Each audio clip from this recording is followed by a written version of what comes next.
El texto que vamos a hablar es el de características clave de las escuelas efectivas, de Pam Simons ahí dice, de 1998, ¿ok?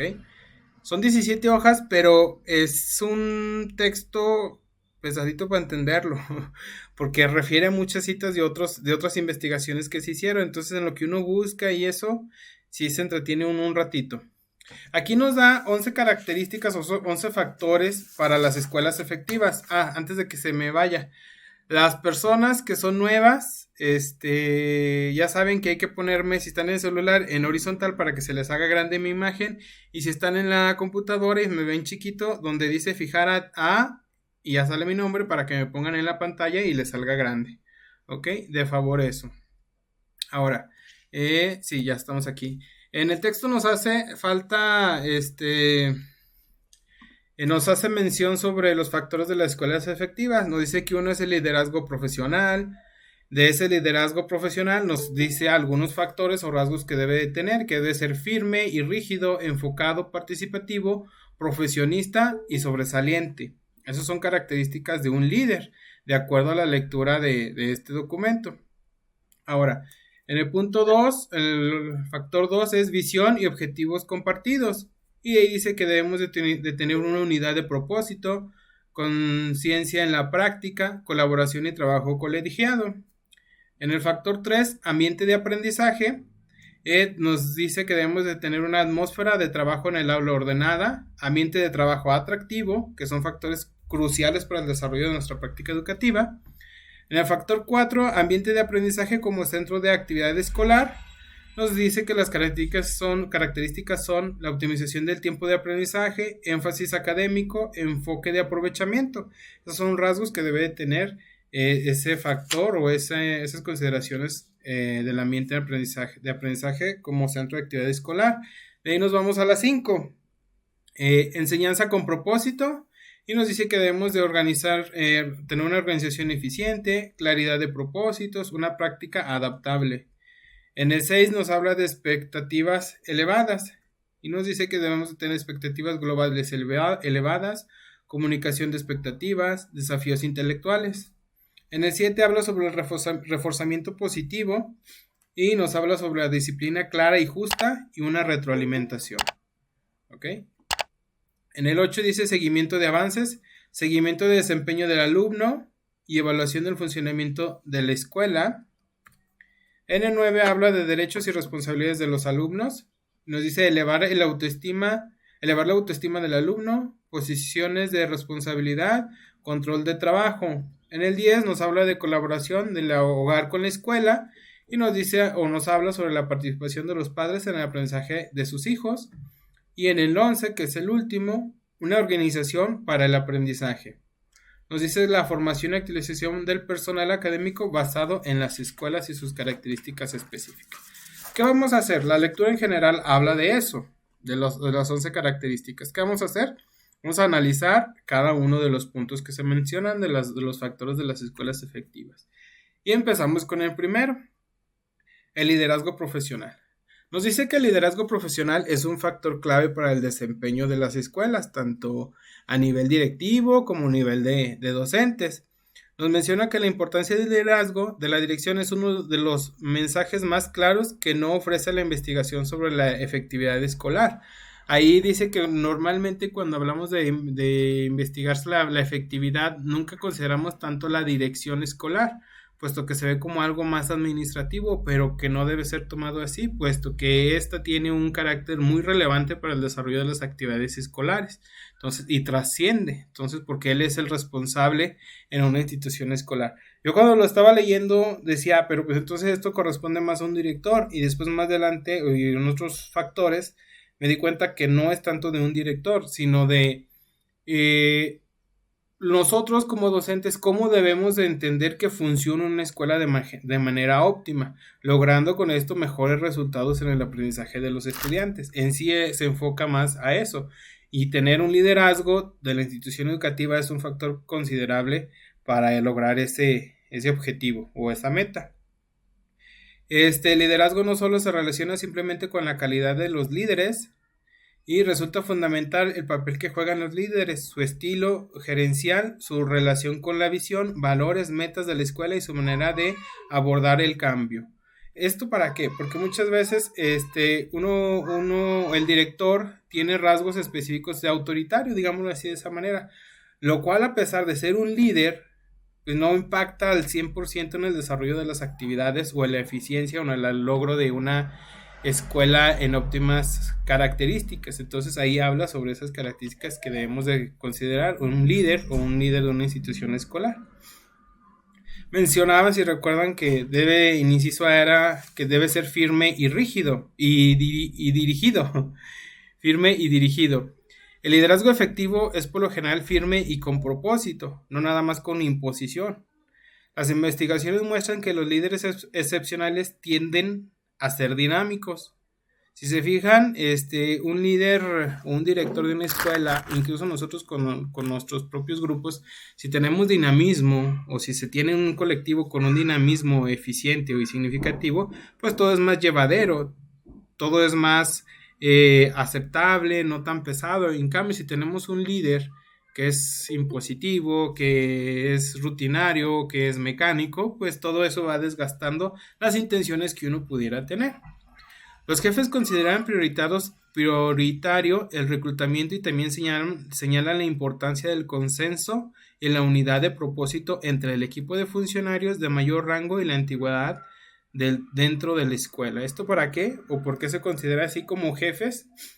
Ahí hace una comparación con una empresa o con un trabajo o con con una empresa como tal, donde eso sale de una referencia que menciona, donde es como la persona con más experiencia y ella es consciente de decir cuáles son como que las áreas de oportunidad, cuáles son las fortalezas y debilidades de cada uno, y entonces todo eso pone a consideración para el logro óptimo del desarrollo de las actividades. Entonces, como jefe sería como un director, el cual identificaría todos esos rasgos, escogería cuáles son los mejores, afortunadamente o lastimosamente o como lo quieran interpretar ustedes, muchas veces o algunas de las veces los maestros que tienen más años de experiencia están mejor capacitados simplemente por su experiencia, no tanto por el bagaje cultural o la literatura que posean. Simplemente por experiencia ellos tienen un grado más de conocimiento, de noción sobre lo que estamos haciendo. Esto pues beneficia a los jóvenes, a los nuevos, a desarrollar un mejor trabajo. Entonces, por eso se busca que se conozca y se determine esa situación para tener un liderazgo. ¿Okay? Un liderazgo firme es la intersección, la habilidad de mediar o amortiguar los agentes de cambio negativos, de desafiar y hasta violar lineamientos externos. ¿Esto para qué? Para que todo esté digamos, en una armonía o se logre bien el objetivo o la meta alcanzable. Así lo menciona, así está textual, hasta violar lineamientos externos. Yo no lo puse. Liderazgo para iniciar y mantener el proceso de mejora de la escuela, el mejoramiento de una escuela. Debe tener el liderazgo debe tener un enfoque participativo. Los directores efectivos es de compartir la responsabilidad de liderazgo con otros miembros del equipo de funcionamiento de alto rango y la de involucrar de manera más general a los maestros en la toma de decisiones. ¿Okay? A pesar de que un liderazgo, a pesar de que exista un responsable directo, debe de considerar a todos, y creo que eso es lo que se busca en el proyecto escolar de mejora continua, donde a todos se nos pregunta, donde todo el colectivo diseña, pero pues el líder es el directivo. Muchas veces pues lo hacen ellos o nada más lo vemos como un documento para entregar, pero si fuera o si ocurriera de esta manera, pues él es el responsable de coordinar, digamos así, y nosotros como seríamos los que daríamos las aportaciones con la intención de mejorar lo que nosotros vemos que hace falta mejorar.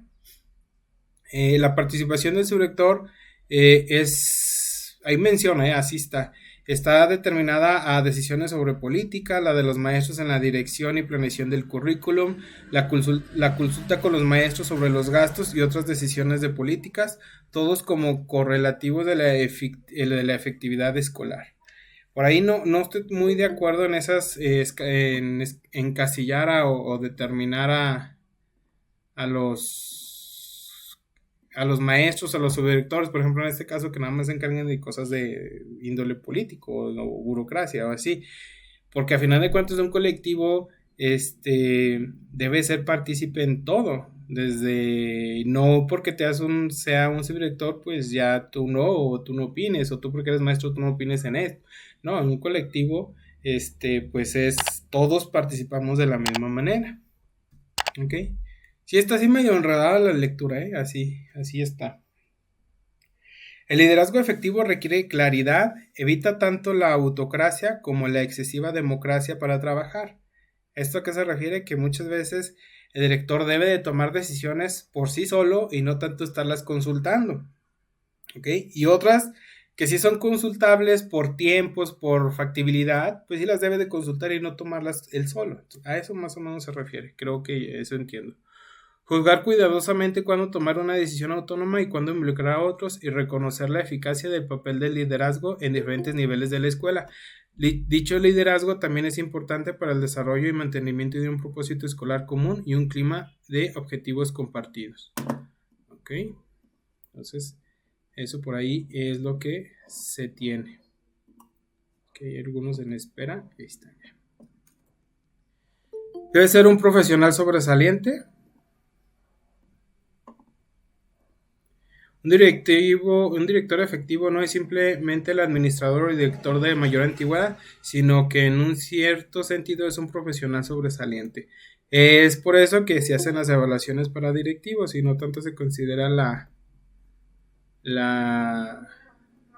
lo que es como la experiencia o los años de servicio, que a muchos de pronto puede ser que no nos guste, pero pues esa consideración de las autoridades y se basan en este documento, por eso los directivos se escogen de esa manera, que estoy admitiendo algunos.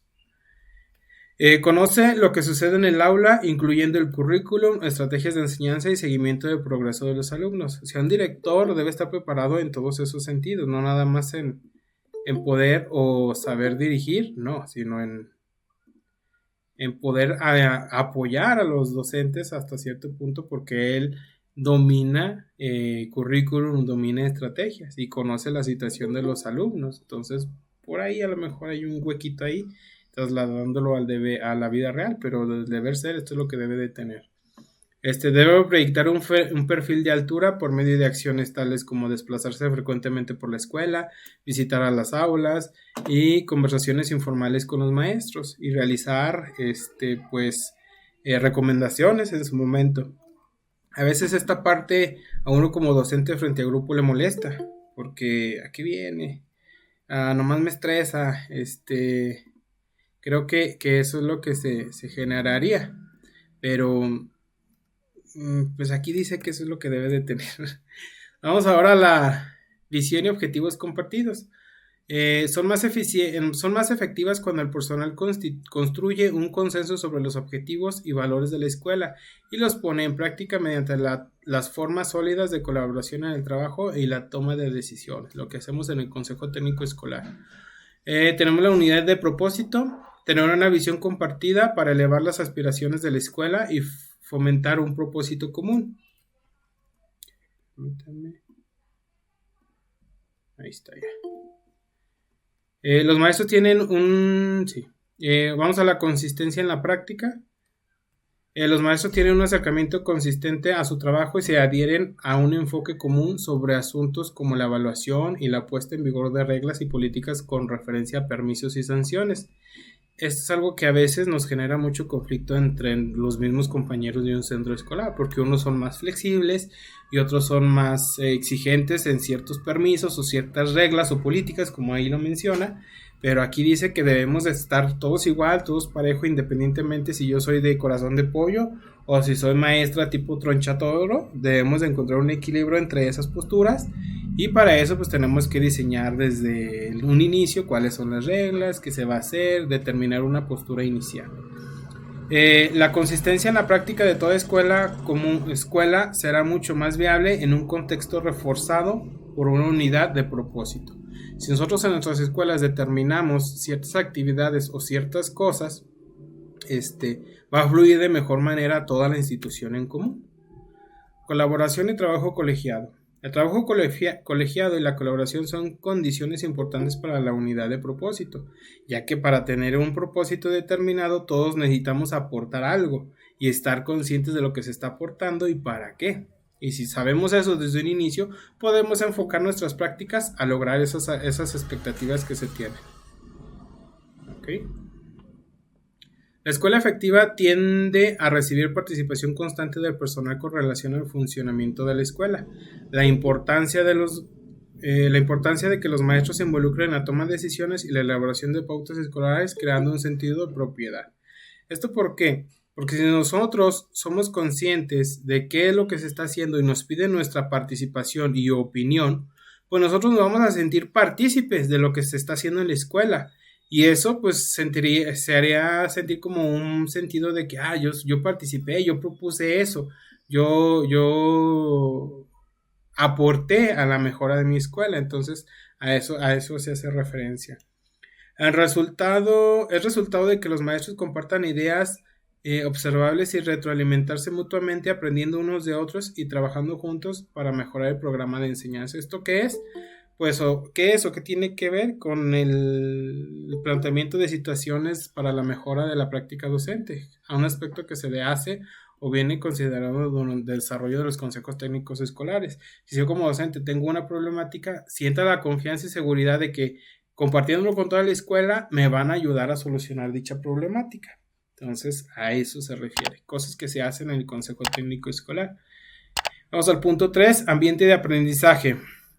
Una escuela está determinado en parte por la visión, los valores, los objetivos de los maestros, la forma en que trabajan juntos y por el clima en que se desempeñan los alumnos, generando el ambiente de aprendizaje. Un ambiente ordenado y un medio de trabajo atractivo. Atmósfera ordenada. La escuela con éxito son lugares tranquilos en vez de sitios caóticos. Si estamos tranquilos, serenos en nuestra escuela, pues todo fluirá de la mejor manera, ya que si se tiene un desorden sin orden, pues generaría muchos problemas, a eso se refiere.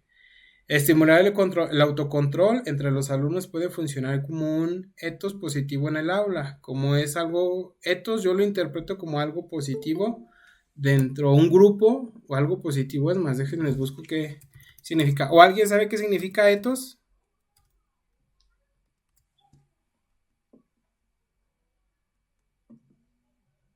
¿Nadie? Bueno, etos dice o hace referencia a, aquí lo tengo, a forma común de vida o de comportamiento que adopta un grupo de individuos. Entonces es un comportamiento de individuos.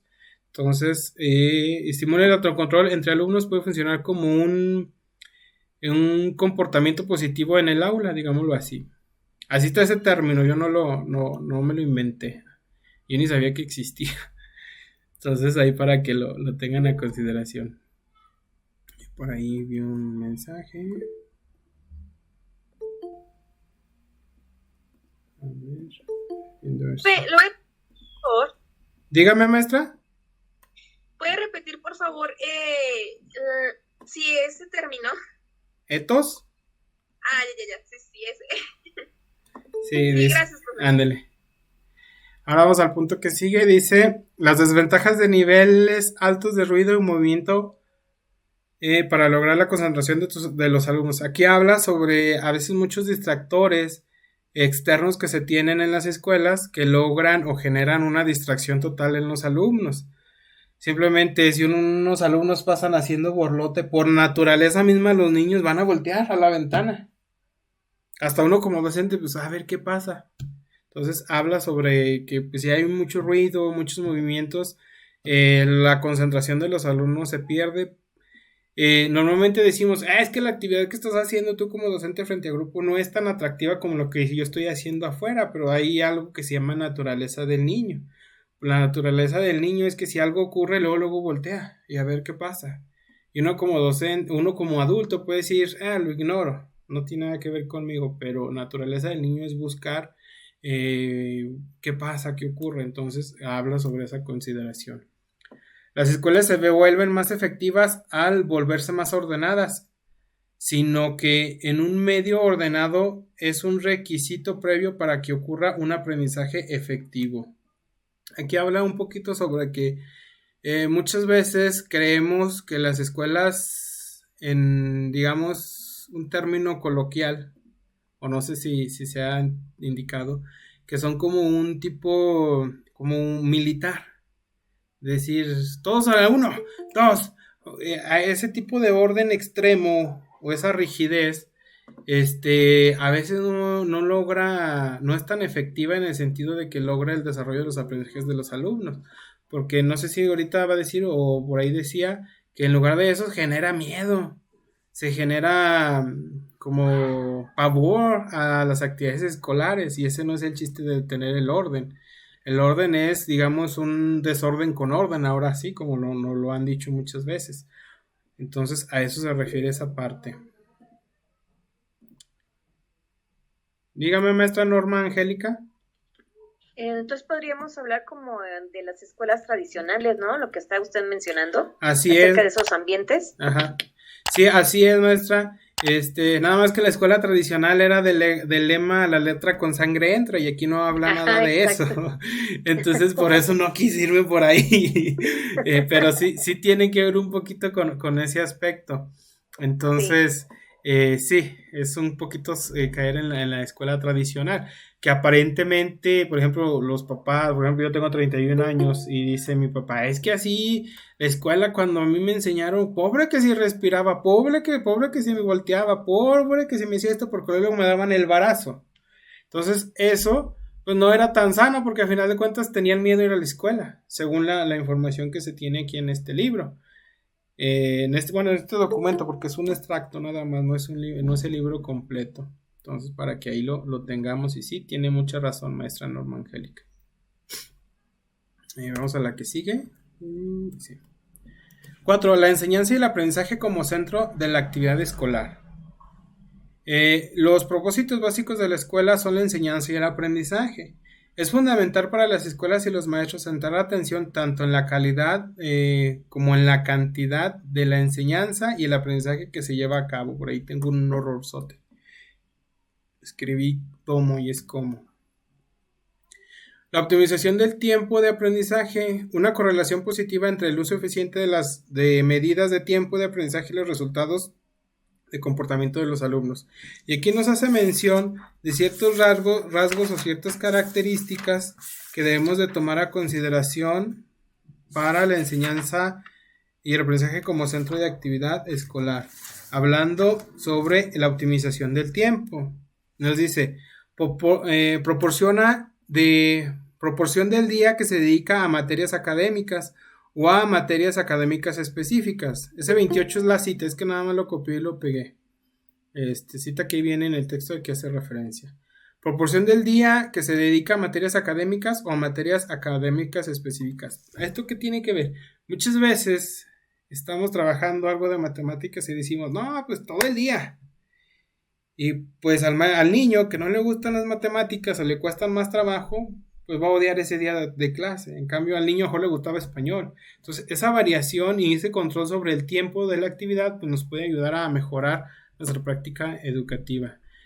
Proporción del tiempo dedicado a lecciones dedicadas al aprendizaje o a la interacción de los alumnos. No todo estudio, sino hay que buscar la variación, la interacción, las pausas activas, como se mencionaban por ahí en los ficheros, en algún momento que estuvieron muy de moda. Entonces, a eso se refiere. Proporción de tiempo que el maestro pasa discutiendo con los alumnos el contenido del tema a trabajar en contraste con asuntos rutinarios y de mantenimiento de las actividades de trabajo. Interés de los maestros por objetivos cognitivos en contraste con metas de relación personales y objetivos afectivos.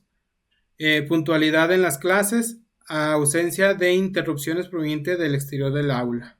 Si logramos optimizar todos esos aspectos, pues, tendríamos un trabajo eficiente en cuestión del tiempo. Ahora vamos a ver lo del énfasis académico. Dice, la escuela efectiva se caracteriza por diversos aspectos del énfasis académico, por la opinión de maestros y alumnos, por altos niveles de trabajo de las alumnas en el aula, por la asignación regular y calificaciones de tareas para la casa, por la verificación por parte del personal de mayor rango de lo que esto está llevando a cabo. La escuela es excepcionalmente efectiva, tienden a enfatizar el dominio del contenido académico como un aspecto importante de su programa de enseñanza.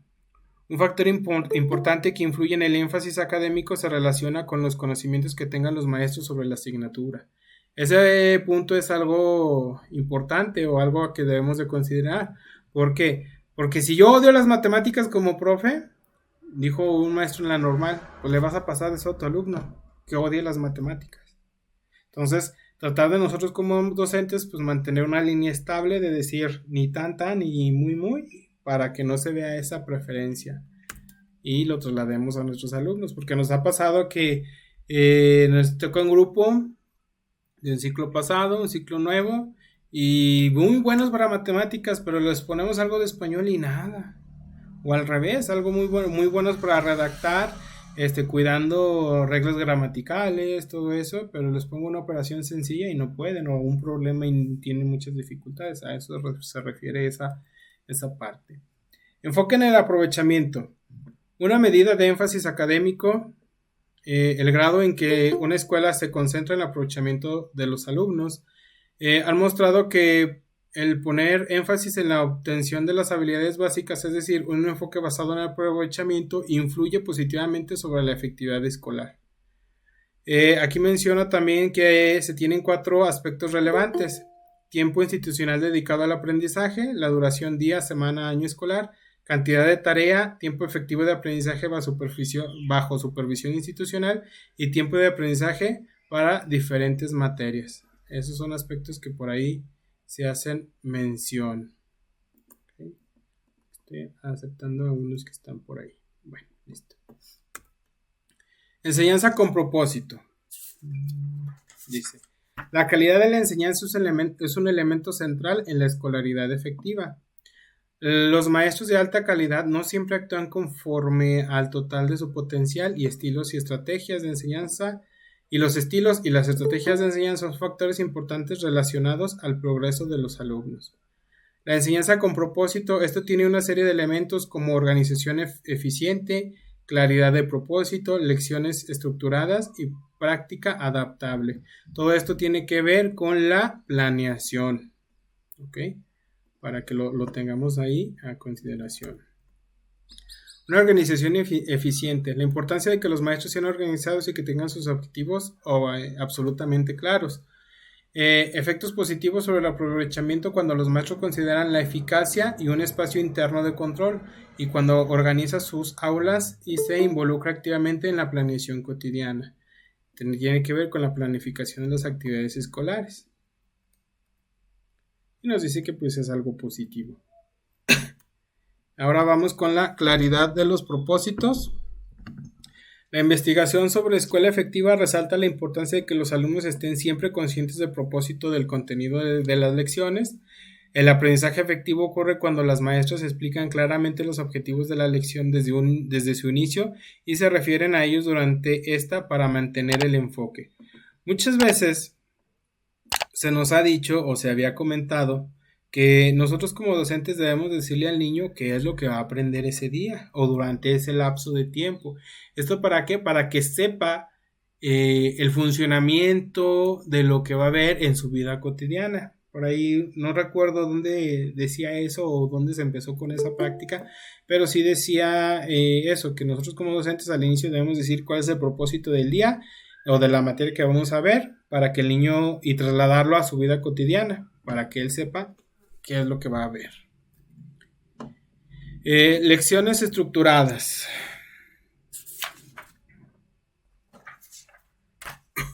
Los resultados positivos están asociados con la organización eficiente del trabajo en el aula, donde los alumnos tienen suficiente trabajo, un enfoque limitado a las sesiones y un marco referencial bien definido, dentro del cual les fomenten cierto grado de independencia y responsabilidad para manejar su propio trabajo.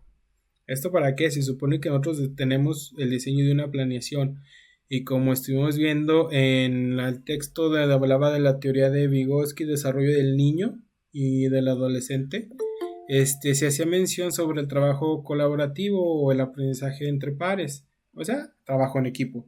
Y aquí hace mención que si nosotros como docentes tenemos una lección estructurada, no debemos de tener dificultades para desarrollar ese tipo de trabajo. Los maestros más efectivos enseñan al grupo como un todo, presentan información o habilidad clara y animadamente, mantienen las sesiones de enseñanza orientadas a la actividad, no mantienen una actitud de evaluación constante, más bien propician un proceso de instrucción relajado, tienen altas expectativas para el aprovechamiento, asignan más tarea, dan un ritmo más rápido a las lecciones, propician que los alumnos estén alertas, o sea, salir un poquito de la rutina, tener altos y bajos para que no se tenga como una zona de confort donde los estudiantes ya sepan qué es lo que va a ocurrir. Entonces, ir variando en nuestras clases. Se relaciona relajadamente con los estudiantes y en consecuencia tiene menos problemas del mal comportamiento por parte de sus alumnos.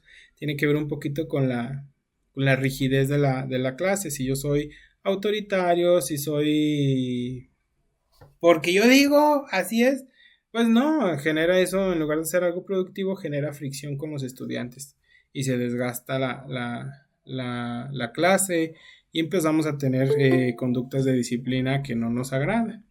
Entonces, para eso se refiere o eso es lo que se toma en consideración en este aspecto. Ok, listo.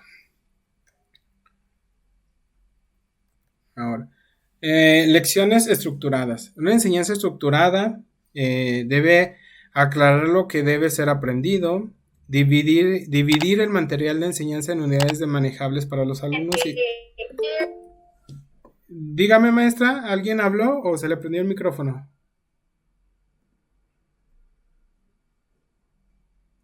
Creo que se le prendió el micrófono. Bueno. Dice lecciones estructuradas. En una enseñanza estructurada debe tener los siguientes indicadores: aclarar lo que debe ser aprendido, dividir el material de enseñanza en unidades manejables para los alumnos y presentarlas en una secuencia bien estudiada, preparar nuestras clases, abundante material de práctica donde los alumnos utilicen corazonadas y estímulos, o sea, manipulable, donde ellos por medio del ensayo-error puedan desarrollar el aprendizaje, evaluar regularmente el avance con retroalimentación inmediata de los resultados. Práctica adaptable. El progreso de los alumnos es evidente cuando los maestros son sensibles a las diferencias en el estilo de aprendizaje de los alumnos y cuando identifican y utilizan estrategias adecuadas. ¿Esto por qué? Porque sabemos que no todos nuestros alumnos tienen las mismas capacidades, no tienen las mismas no tienen las mismas necesidades de estimulación, por lo cual nosotros como docentes debemos de trabajar eso de manera general. Decía anteriormente que el grupo como un todo. Enseñar al grupo como un todo, así decía en el anterior. Entonces aquí nos habla sobre eso. Un desafío intelectual.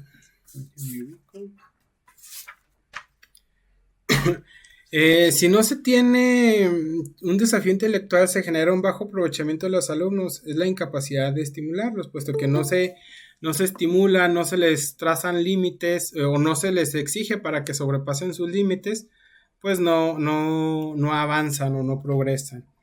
Las escuelas ponen altas expectativas en sus alumnos, procuran proporcionarles a todos ellos siempre que sean posible lecciones que los desafíen intelectualmente en todas sus clases. Muchas veces nosotros como docentes, bueno, cuando lo leí estaba reflexionando de que a veces damos por hecho ya cosas y nada más nos limitamos al 100% a cumplir el perfil de egreso. Si el perfil de egreso me dice que los niños de primer año deben de aprender los números del 1 al 100 o del 0 al 100, y ya lo saben, está bien, ya supieron. Y no, nosotros como docentes debemos de estimularlos, de decir, que saben al 100, vamos para el 1000 de una vez. Y muchas veces nos encasillamos tanto en el perfil de egreso que dejamos de hacer eso. O muchas veces del perfil de egreso ni lo alcanzamos al 50% y ya no les exigimos más de todos modos. Entonces hay que ser un poquito, de acuerdo a la lectura, más exigentes de manera intelectual con nuestros estudiantes. Los alumnos,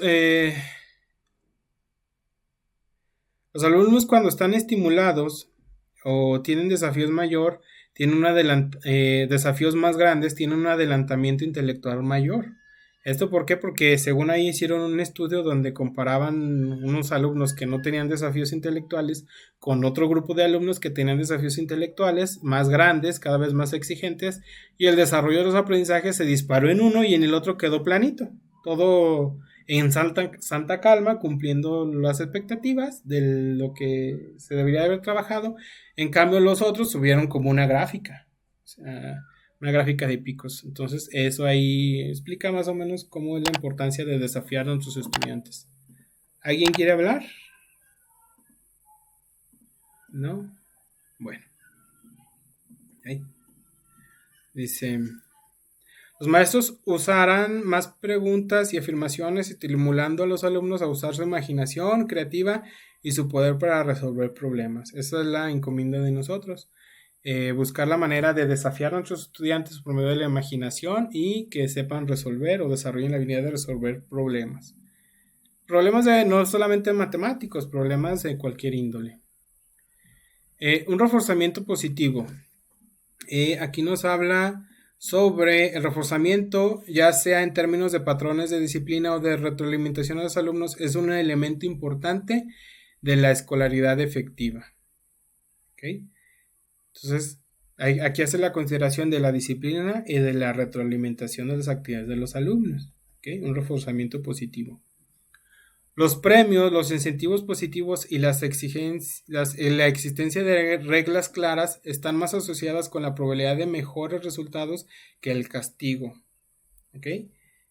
Ahí, bueno, así lo maneja la lectura, pero a veces se vuelve vicioso el asunto de los premios y se pierde el sentido de lo que estábamos realizando. Disciplina clara y justa. La buena disciplina es una condición importante para un clima de orden. Se obtienen mejores resultados a partir de la pertenencia y la participación a través de reglas y control externo. Muchas veces el control externo se refiere, o yo lo quiero entender, a que son las reglas que se tienen en la institución escolar, por medio o de parte de la dirección escolar. Yo lo entiendo así, y aparte del manual ¿sabe qué? De los castigos y sanciones que deben de tener los estudiantes.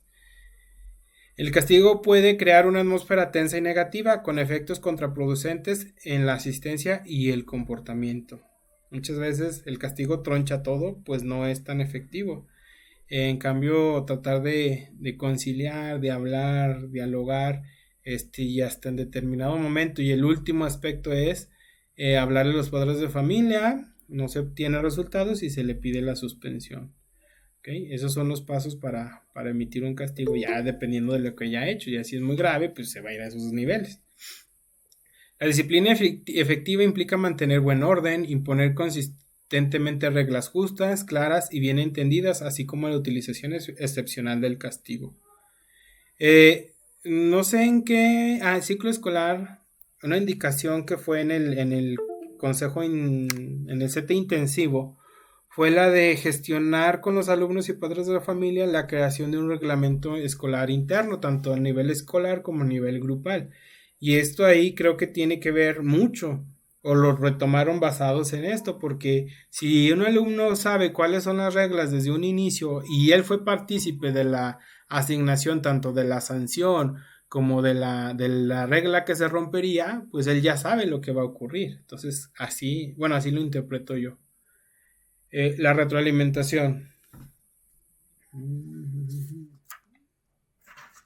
La retroalimentación hacia los alumnos puede ser inmediata en forma de elogios o repriendas, o pospuestas hasta cierto punto en forma de premios, incentivos o recompensas, y yo le agregaría ahí sanciones. La retroalimentación directa y positiva, como el elogio y la aprobación, tenía una asociación positiva con el comportamiento del alumno, pero los premios al trabajo inciden poco en el resultado, lo que les mencionaba hace ratito de que se hacen como vicios. Ya no es tan eficiente o tan productivo el estar dando premios. El elogio y otros refuerzos deberían proporcionarse por las respuestas correctas y el progreso relacionado con el desempeño anterior, pero que su uso debe ser parco y no debe ser inmersivo o aleatorio. Se me hace que me equivoqué. El micrófono.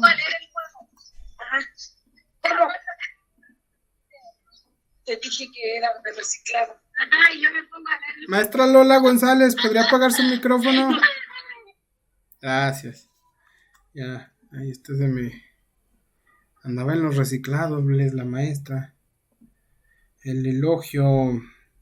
Dice, el elogio y otros refuerzos deberían proporcionarse por las respuestas correctas y el progreso relacionado con el desempeño anterior, pero que su uso debe ser parco y no debe ser inmerso o aleatorio. No sé a qué se refiere ahí con parco, si alguien quisiera ayudarme.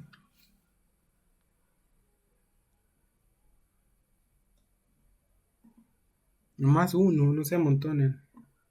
Maestro, Sí, aquí yo escueto, profesor. Escueto, breve. A ver, primero la maestra Rosa y después usted, maestro Fernando Russell, ¿cómo ve? De acuerdo. Ándale, maestra Fernanda. Rosa maestro, María. dice aquí Parco que hace lo que se expresa sin excederse o que es escaso aunque suficiente para producir cierto efecto. Un nombre de parcas palabras, por ejemplo, o sea, de pocas. Y trasladarlo al enunciado, maestra.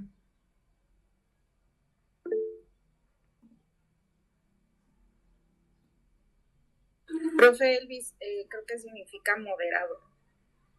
Moderado. Okay. Maestro Fernando. Sí, en efecto, es eso, es de manera racional, o sea, no caer en excesos de los elogios hacia nuestros alumnos, sino de una manera directa, sencilla, sin excederse. Eso es parco. Perfecto, muchas gracias. Sí. Ya ven, por eso estudiamos aquí todos, porque, por ejemplo, yo tantos términos así específicos no me salen, dijo uno. Muchas gracias por sus aportaciones. 8. Vamos al seguimiento de los avances. Dice, habla sobre los mecanismos bien establecidos para evaluar el funcionamiento y adelanto de los alumnos. Estos procesos pueden ser favorables o estos procedimientos pueden ser formales o informales. Sí.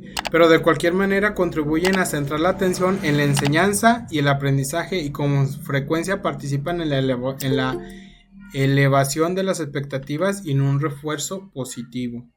¿Okay? Entonces muchas veces es algo que considero yo, bueno, en las escuelas que yo he estado, incluso cuando yo era director, no se daba un seguimiento como tal, tanto a los estudiantes, nada más se veía la gráfica de las calificaciones y ya, pero nunca se profundizaba el por qué, si para el otro trimestre avanzaba, supuestamente eso hacíamos en los consejos, pero pues nada más, bueno, personas decía, pásame la información, profes, ahí está, y yo no me cercioraba de la fidelidad de esos resultados, entonces sí es como que algo ahí pasaba, y nosotros como docentes también debemos de hacer ese análisis, con nuestros estudiantes directo, de decir, Sutanito sacó un 8 y después sacó un 6. Ahora, ¿qué pasó en ese inter de trimestre a trimestre? O antes que era bimestre a bimestre. ¿Qué ocurrió? ¿Qué pasó? Entonces, y ahí saber cuál es la problemática para ver nosotros como docentes cómo podemos apoyar a esos estudiantes.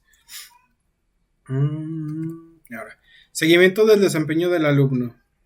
El seguimiento. Primero es un mecanismo para determinar en qué grado se están alcanzando las metas de la escuela. Segundo, enfoca la atención del personal, alumnos y padres de familia hacia esas metas. Tercero, proporciona información para la planeación, método de enseñanza y evaluación. Cuarto, transmite un mensaje claro a los alumnos de que los maestros están interesados en su progreso. Evaluación del funcionamiento de la escuela. Planteó que una evaluación adecuada es un requisito previo esencial para tomar medidas que resalten la efectividad de todos los niveles. Evaluar los programas de mejora de las escuelas es particularmente importante. que muchas veces como sea, se vaya dando. Pero no, es parte importante analizar esa situación. La retroalimentación, al ser incorporada de forma sistemática a los procedimientos de toma de decisiones de la escuela, asegura que la información sea utilizada de manera activa. Dicha información necesita relacionarse con la formación y actualización del personal. ¿Okay? Esa, la 9, la 10 y la 11 no la alcancé a poner por cuestión de tiempo, ya que eran casi ya las 5 y no alcanzaba a terminarlo, y eso lo voy a leer. Derechos y responsabilidades de los alumnos. Nos habla sobre que las escuelas efectivas, nos habla que en una investigación sobre escuelas efectivas se pudo observar avances sustanciales en efectividad cuando se eleva la autoestima de los alumnos, cuando estos tienen un papel activo en la vida de la escuela y cuando se otorga un papel de responsabilidad sobre su aprendizaje. ¿Okay? Entonces aquí habla un poquito de lo que estamos viendo ahorita, de las emociones, digamos así, levantar la autoestima de los estudiantes, trasladando. No se compara el momento en que se diseñó este documento con lo que se ocurrió ahorita, pero podría ser una parte a considerar en el regreso a clases. De ahí tenemos del punto 9 de los derechos responsables del alumno, tenemos el inciso A, que es evaluar la autoestima del alumno. Los niveles de autoestima son afectados de manera significativa por el trato dado por los demás y son un factor principal para determinar el rendimiento. Recordamos la importancia de lo que se menciona en el Programa Nacional de Convivencia Escolar sobre el respeto a la diversidad cultural, respeto a eso. Sabemos que existen situaciones de bullying, de burlas, de situaciones de esas que no son muy gratas, que deterioran la autoestima de cada niño, del niño afectado. Las actitudes de los maestros son expresadas de diversas maneras, la forma en que se comunica con los alumnos, el grado que se concede de respeto y estos se sienten comprendidos. Eso es lo que nos toca a nosotros como docentes, tener cuidado en la forma de comunicarnos con nuestros alumnos, el grado que se les concede respeto y estos se sienten comprendidos, y los esfuerzos de los maestros hacen para responder a las necesidades personales de cada estudiante. Muchas veces vemos un niño triste y decimos es que es un niño más, pero a veces hace falta tener ese tacto de decir qué es lo que pasa, o la curiosidad simplemente, y ver la manera de cómo se le puede apoyar. Tiene que ver un poquito con esto. Inciso B, posiciones de responsabilidad. Los efectos positivos tanto del comportamiento de los estudiantes como del éxito de los exámenes. No sé, eso no era. Habla sobre los efectos positivos que se tienen sobre el comportamiento, habla sobre la confianza que se transmite cuando se obtienen resultados de sus habilidades y establece normas de comportamiento maduro. Inciso C, algunos estudios han demostrado que cuando los alumnos responden bien al darse mayor control sobre lo que sucede en la escuela, mejoran una serie de resultados a un nivel de primaria. ¿Okay? Entonces, si se les reparte trabajo o se les da ciertas responsabilidades que para ellas sería algo como novedoso, decir, Chihuahua, ya soy responsable de esto, se obtendrían mejores resultados en el desarrollo de las actividades. Vamos al 10, la colaboración hogar-escuela. Tiene el inciso A, que es la participación de los padres en el aprendizaje de sus hijos. Y aquí habla sobre que se encontró en una investigación beneficios positivos cuando los padres ayudaban en el aula y en excursiones de la escuela, en la que regularmente había juntas sobre los avances de sus hijos, donde había un salón para los padres y el director mantenía una política de puerta abierta, lo que menciona tanto en el artículo 3º, en la Ley General de Educación, y no me acuerdo en qué otro, lo de el acuerdo que habla sobre la evaluación, se me fue el dato. La lectura de escuelas y familia también, profe, ahí habla de eso. De que nosotros invitar a los padres de familia, puesto que su presencia incluso es benéfica tanto para la disciplina, pero que impacta sobre todo en el desarrollo de los aprendizajes. Y para ello se hace la invitación de tener las puertas abiertas para que el papá decida cuándo quiere ir y que sin ningún problema pueda ingresar y pueda ser partícipe de las actividades escolares. Okay. ¿Alguien levantó la mano, creo? Estaba comentando que ese punto también se relaciona mucho con la lectura de Familia y Escuelas de Sam Radin, Ajá. donde dice que cuando los padres se involucran en la educación de sus hijos con el simple hecho de ir a la escuela, estar al pendiente, de tener comunicación, de ir a recogerlos a sus casas, de apoyarlos en sus casas con las tareas o en el momento de comer, preguntarles cómo les fue en la escuela, qué tal les fue su día, pues mejora mucho el aprendizaje en los niños. Es de la lectura Familia y Escuelas. Muchas gracias, maestra Karime. Maestra María del Rosario González, ¿tenía levantada la mano, maestra? Sí, maestro, nada más le comento que, bueno, les comento a todos que ya desde el artículo tercero, Ley General de Educación, la ley de las niñas, niños, etcétera, los principios de la nueva escuela mexicana y de los que están comentando, está ya en todos los documentos está establecido la participación activa de los padres de familia, donde les va a dar a conocer todo lo que conlleva el sistema educativo nacional. Esa es mi participación, maestro. Muchas gracias, maestra María del Rosario. Para que vean que hasta cierto punto para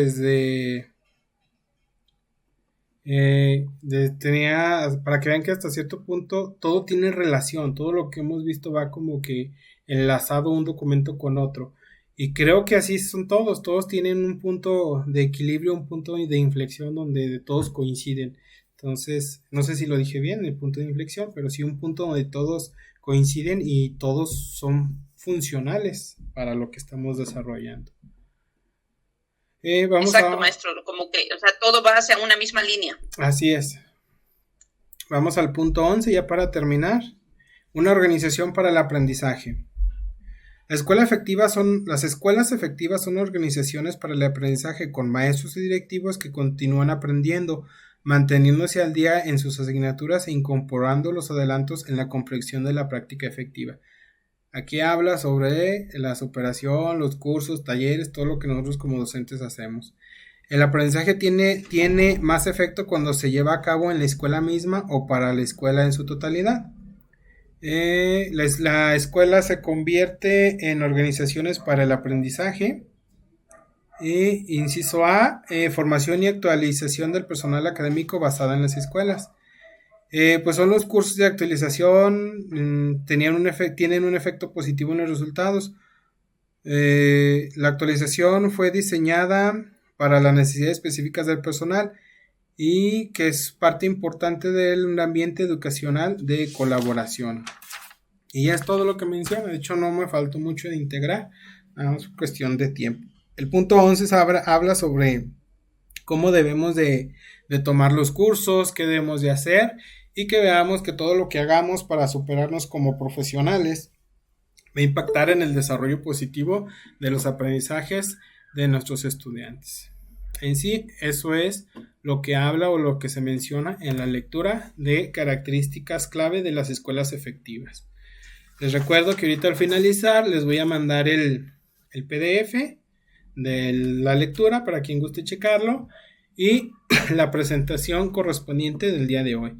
Ya saben que más tarde noche se manda el video de la sesión del día de hoy. ¿Alguien tiene alguna duda, preguntas, comentarios? Si no es así, pues vámonos. ¿Qué hace usted? Maestro, yo quería preguntarle, de no hay simulador tampoco, ¿verdad? No, de no hice simulador, puesto que es que no es tanto para simulador este tipo de lectura. Yo cuando la hice dije, es que no conviene tanto hacer un simulador porque es más de entender, no de comparar lo que sé y no sé. Aquí nada más sería cuestión de decir, pues casi todos los 4 dominios pueden entrar en esta parte de esta lectura de las escuelas efectivas. Entonces ahí ya sería como que tener una lectura ahí lista, ahí por decir, no sé en qué artículo, pues en las escuelas efectivas, para fundamentar un poquito las respuestas abiertas. Dígame, maestra. Yo le quería preguntar si también no iba a dar, por ejemplo, algún espacio como para hablar acerca de la argumentación de la segunda etapa en cuestión de los maestros que van para promoción horizontal. Sí, mire, nosotros, aquí hemos estado desarrollando actividades de ese tipo, en los días, como una vez a la semana hemos tocado ese tema, y damos un espacio donde se les plantea un ejemplo, bueno, como un ejemplo, digámoslo así, porque yo no sé cuáles son las preguntas que vienen, y lo responden, igual practican los 720 caracteres, igual practican su rapidez de eso, porque el formulario que les mando pide los 720 caracteres, si no los tienen, no los deja terminar la evaluación. Después aquí vamos a dar un espacio para que entre todos analizar la respuesta que dio ese compañero o compañera, para ver qué características tiene o qué aspectos hay que considerar, que debe de mejorar o cambiar o dejar. Entonces eso lo vamos a hacer el día miércoles, maestra. Ah, el miércoles, sí, Sí. porque por ejemplo el examen ya es el viernes. Ajá, así es. Sí, precisamente la tenía considerada hasta el viernes, pero a raíz de que salió que los maestros de secundarias, física, no me acuerdo qué otros, van a hacer el examen el viernes, entonces decidí moverla al miércoles, para que tengan miércoles, jueves para practicar, y ver detallitos ahí para que puedan mejorar esa práctica de ese trabajo. Ah, perfecto, maestro. Sí, porque, bueno, sí hemos estado, bueno, yo sí he estado en las sesiones, y entonces por eso dije, le voy a preguntar. Sí, no se preocupe, maestra. Sí. ¿Alguien más? ¿Dudas, preguntas? Profe Elvis, Dígame, maestra Daisy. le mandé un mensaje a su WhatsApp privado, no sé si lo puedo checar y si tiene oportunidad me contesta. Perfecto, maestra, ahorita lo checo acabando y le contesto. Muchas gracias. Ándale, maestra, de nada. Maestro, buenas tardes. Buenas tardes, maestra Gaby. Nosotros que vamos para promoción horizontal estaremos hasta el viernes o el jueves también ya será la última clase. Mire, yo en lo personal quiero proponerles el día miércoles que vamos a hacer el ejercicio, les iba a decir esto. Maestros que van a presentar de educación secundaria o los que van a presentar el día viernes, me gustaría que alguien, ya sé que es bien fastidioso, engorroso, quejoso, salir del examen a las 5 de la tarde y volverse a conectar aquí con el profe Luis para que nos compartiera su experiencia. Si alguien le quisiera hacer así o pudiera, adelante. Si no ese día, pues vamos a analizar otro ejercicio de cómo responder preguntas abiertas. Pero si alguien quiere ese día, ya sea que ahorita pueden decir que sí, y ese mero día pues van a salir bien fastidiados. Entonces quisiera que el viernes fuera esa experiencia, que nos contaran esa experiencia, y si no, vamos a hacer ejercicio de respuestas abiertas. Me parece muy bien, ojalá y alguien se anime. Así Estaría es, maestra. perfecto. Así es. Muchas gracias. De nada, maestra. Ay, Profe, buenas tardes. Profe Elvis, dígame, profe Daniel, y luego sigue Marleni. Mire, yo con mucho gusto, profe, si todo sale bien y puedo hacer mi examen y no tengo problemas con la plataforma, yo con mucho gusto después de mi examen, del segundo momento, me puedo conectar para compartir lo que yo haya presenciado o visto en el examen. Yo con mucho gusto lo hago sin ningún problema. Ah, muy bien, maestro Daniel Escalante. Si gusta mandarme WhatsApp para ahí tenerlo, y a lo mejor nos conectamos, Sí, y usted se queda ahí un poquito más tiempo todavía en el examen, pero decir, no sé, a las 5:20, no sé, a la hora que termine, supuestamente a las 5 se cierra la plataforma exactas, y usted va a decir, profe, sí puedo, nada más me echan unos 10, 15 minutitos, y yo aquí mientras entretengo a los profes con otra actividad. ¿Cómo ve? maestro, Sí, ¿podría eso es lo que va a pasar unos 15 minutos después, ¿vale? Ok. a las 6? Ok, maestro Daniel, así le hacemos. Maestra Marleni, muchas gracias, maestro Daniel, dígame. Buenas tardes, profe. Yo igual, bueno, yo sé que los sábados nosotros no tenemos sesión, pero a mí me va a tocar hacerlo el sábado para horizontal, entonces, pues si se pudiera ver la oportunidad de que el sábado nos conectáramos un poco más tarde para compartir experiencia, yo también con mucho gusto lo haría. A mí me toca el sábado, pues también el 3, y yo no tengo ningún problema o algo ahí en la plataforma, con mucho gusto también. Si se pudiera abrir un espacio el mismo sábado más tarde, yo con gusto aportaría. Ok, perfecto, maestra. Igual esa nos puede servir para ver si son, digamos, los mismos planteamientos, la misma idea, lo mismo esto, igual nos puede servir, maestra. Entonces, mándeme mensaje directo y la agendamos para el sábado. Para el sábado ya más a las 6, por ejemplo, para ver esa situación. Ajá, Perfecto, maestra. Sí, exactamente, más tarde, para que pues ya pudiéramos estar y los compañeros que les toca el sábado, pues si en algo le puede servir, yo con mucho gusto. Perfecto, muy bien. Ahora sí, maestra Adriana. Sí, yo les sugería que el viernes, pues, o sea, dar como así tantito respiro. Yo creo que termina uno a las 5 y luego ya que empezará la sesión usted un poquito más tarde por esta situación y ya entonces con más calma, a lo mejor ya más relajados y todo eso, pues ya podamos compartir las experiencias de ese día. Sí, perfecto, sí, de todos modos, igual a lo mejor puede ser quedar mejor a las 6 para que los maestros que gusten participar, no se estresen tanto, descansen, coman, relájense y después se conectan aquí un ratito para echar chal, dijo uno. Entonces, para que estemos aquí todos platicando y que nos cuente su experiencia, al final de cuentas su experiencia, y pues no creo que pueda definir o cambiar lo que ya aprendí o lo que ya sé con lo que me vayan a contar ese día. Entonces, pues, para que lo hagan, perfecto, muchas gracias, maestro. Entonces, a las 6 el viernes y el sábado, quien guste apoyarnos con eso, aquí abro el espacio, ahí en el WhatsApp les mando el link y nos conectamos a esa hora para que nos cuenten su experiencia y veamos los que vamos el domingo, qué es lo que viene, cómo está planificada para no estar tan a ciegas. Entonces, y aquí es quien quiera, ¿ok? Si yo digo, yo lo presento y no quiero hablar, no quiero decirlo, como hubo una maestra de admisión que se enojó porque estaban contando esa experiencia, pues adelante, está en su derecho, no pasa nada. ¿Alguien más? ¿Una duda, pregunta? Si no es así, muchas gracias a todos por su asistencia, muchas gracias y muchas gracias por su comprensión a la actividad que se estuvo realizando. Y ahí disculpen los inconvenientes que se generaron durante el fin de semana. Espero ya no volverlos a tener. Y muchas gracias a todos por su apoyo. Sus mensajes en verdad fueron de mi agrado. Muchas gracias a todos y cada uno de ustedes que se tomaron ese tiempo. Así que los grupos van a seguir igual así cerrados, sin que nadie más se pueda meter o pueda ingresar por cuestiones de la situación que está pasando ahorita, que hay que ver qué es lo que ocurre en estos días. Pero pues yo pienso que no va a pasar nada. Ok, entonces muchas gracias a todos ustedes y estén atentos ahí avisos o señalitas que les dé de algo. Ahí ya saben, no les voy a decir qué es lo que deben de hacer, pero por ahí ya deben de inferir qué es lo que deben de hacer. Ok, muchas gracias, maestro. Muchas gracias a todos ustedes. Muchas gracias, maestro. Gracias, maestro. Gracias, profe. Gracias, maestro. Muchas gracias. Que tenga buena tarde. Muchas gracias, maestro. Gracias a todos ustedes. Gracias, hasta mañana. Gracias. Muchas Te gracias mando a mensaje todos. entonces para ponernos de acuerdo. Gracias. Sí, maestra Marlene, mándeme mensaje. Gracias, profe. Gracias. Gracias, profe. Gracias, maestro. Gracias a todos ustedes.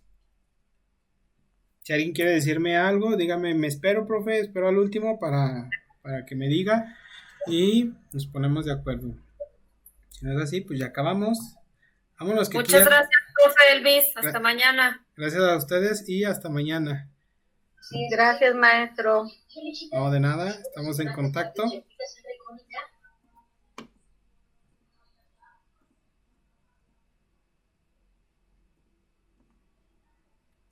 Muchas gracias, maestro, y bendiciones.